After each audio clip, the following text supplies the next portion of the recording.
বহুবার জয়া বলেছিল আমার জন্মদিনে কেক কাটবে, একবারও কেকও কাটেনি, পায়েসও খাওয়াইনি, একটু বিরিয়ানি কাচ্চি খাওয়াবে বলেছিল, সেটাও খাওয়াইনি। তো আজকে আমরা সকলে ওর জন্মদিন পালন করছি, আর কয়েক ঘন্টার মধ্যে ঝিমলির মায়ের জন্মদিন করছি আমরা, একটু কয়েক ঘন্টা অ্যাডভান্স। তো আমি জানি আমার নেক্সট জন্মদিনে জয়া আমাকে দারুণ গিফট দেবে আর খাওয়াবেও। আচ্ছা, আমি একটু বলবো কিছু কথা। বলো। আচ্ছা, আমার ভীষণ প্রথমত লজ্জা লাগছে, আমি এর উপরে জন্মদিনের কেক কাটবার মানে আমার সত্যি ভীষণ একটু এম্বারেস লাগছে। তো ঠিক আছে, আপনারা সবাই এসেছেন সেজন্য আমি খুবই খুশি। আমি গণমাধ্যমের বন্ধুদেরকে বলবো, আর আমার ডিয়ার মা টিমকে আমি অনেক অনেক অনেক ধন্যবাদ জানাই আমার এরকম একটা সারপ্রাইজ দেওয়ার জন্য। আমি আসলে অর্ধাঙ্গিনী ছবিটি শুটিং করছিলাম, হঠাৎ করে ইন্দ্রাণীর ফোন পাই যে তুমি এসো, আমরা একটু ডিনার করবো। আমি বলবো ঠিক আছে, আমি প্রায়ই ডিনার করি ওনাদের বাড়িতে, আমি এমনিতেই যখনই খিদে পাই আমি বলি কি আছে বার করো। তো আমি ভাবলাম সেরকম কিছু হবে, বলে না তুমি একটু কাপড় টাপড় একটু সেজে এসো, আমরা বাইরে ডিনার করবো। আমি সত্যি জানতাম না যে এমন কিছু হবে। অনেকদিন আগে আসলে আমরা বলেছিলাম যে আমাকে তুমি খাওয়ানো কলকাতায়, তোমরা সবাই খেয়েছিলে, পঙ্কজি করক সিং এর ওয়ার্কশপের সময় আমাকে খাওয়ানো হয়নি, তো থ্যাংক ইউ সেই জন্য। আর রিটার্ন গিফটের কথা একটু বলতে চাই আমি। সরি, বলো। গিফট আছে আচ্ছা পাবো ফাইনালি একটা প্রপার হাগ না অন্য কিছু? না না না, আপনি সবাই জানেন যে আমি 1 বছর আগে আমি আমার জীবনের সবচেয়ে সুন্দর উপহার, জন্মদিনের উপহার যদি বলি, সবচেয়ে সুন্দর উপহার আমি পেয়েছিলাম টনিদের কাছ থেকে। একটি মায়ের কাছে লেখা মেয়ের চিঠির একটি স্ক্রিপ্ট। কিন্তু আমি সেটাই ভাবলাম যে ওনাকে আসলে কি দেবো আমি।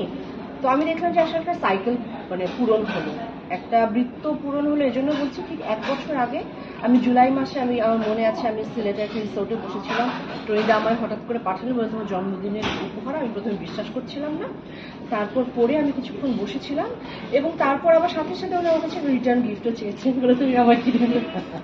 তো আমার কাছে দেবো, ওনাকে দেওয়ার মতন কিছু নেই। টনিদা আনন্দবাজার থেকে একটা আমরা সবাই মিলে মানে একটা প্রতিযোগিতা আয়োজন করা হয়েছিল মায়ের কাছে লেখা মেয়ের চিঠি। তো সেটা তো আমরা জানি সবাই। তো এনে আমরা সবাই দুজন মিলে মানে আমি আর শাশ্বত দাম মিলে সেখান থেকে হাজার হাজার চিঠি এসেছে, মন উজাড় করে সব মেয়েরা মাকে লিখেছে। সেখান থেকে 10টা খুব সুন্দর চিঠি আমার মনে হয় তোমার পছন্দ হবে। সেই 10টা চিঠি বার করে আমি এবং শাশ্বতদা সেগুলো পড়েছি। কাল 1 তারিখ সেগুলো রিলিজ হবে। দিস ইয়ার প্রতি বছর জন্য একটা করে স্ক্রিপ্ট উপহার পাই। And how special is it for you because তুমি কলকাতায় এবার স্পেন্ড করছো? Are you missing your mother and what is? I'm missing my family definitely, কিন্তু আমার ভালো লাগছে। আমি প্রতি জন্মদিনে আমি মার কাছে ফ্যামিলির কাছে থাকবার সুযোগ পাই, কিন্তু এইবার প্রথম আমি কলকাতাতে জন্মদিন করছি, মানে হচ্ছে জন্মদিনের দিন আমি এখানে আছি। And তুমি শুটিং করছো অর্ধাঙ্গিনী? হ্যাঁ, নিশ্চয়ই শুটিং করছি। আর সাথে বন্ধু বান্ধবীরা অলরেডি আজকের থেকেই তাদের অনেক কিছু আয়োজন, সবাই সবার মতো চেষ্টা করছে, কিন্তু আমি তো অনেক স্মার্ট, আমি করে ফেলছি কে কিভাবে চেষ্টা করছে, অনেক লুকোবার চেষ্টা করছে, সবাই আমাকে সারপ্রাইজ দেওয়ার চেষ্টা করছে। তা আমি টের পেয়ে যাচ্ছি আর কি। যাই হোক, আমার এই যে সবাই যে উদ্যোগটা নিচ্ছে এটাই আমার ভীষণ ভালো লাগছে, বুঝতে পারি যে আমার সত্যি তারা ভালোবাসে। তোমার কোনো স্পেশাল প্ল্যান আছে, something that you like doing every year on your birthday?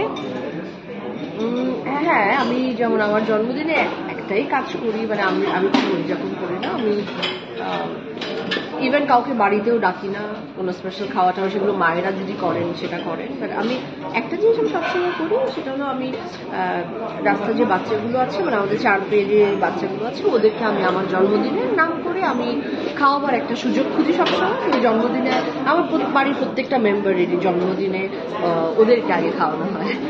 Tito wishes you a very happy birthday. Thank you so much. Thank you, Tito, always for being with me. Thank you so much. Thank you. I'm touched.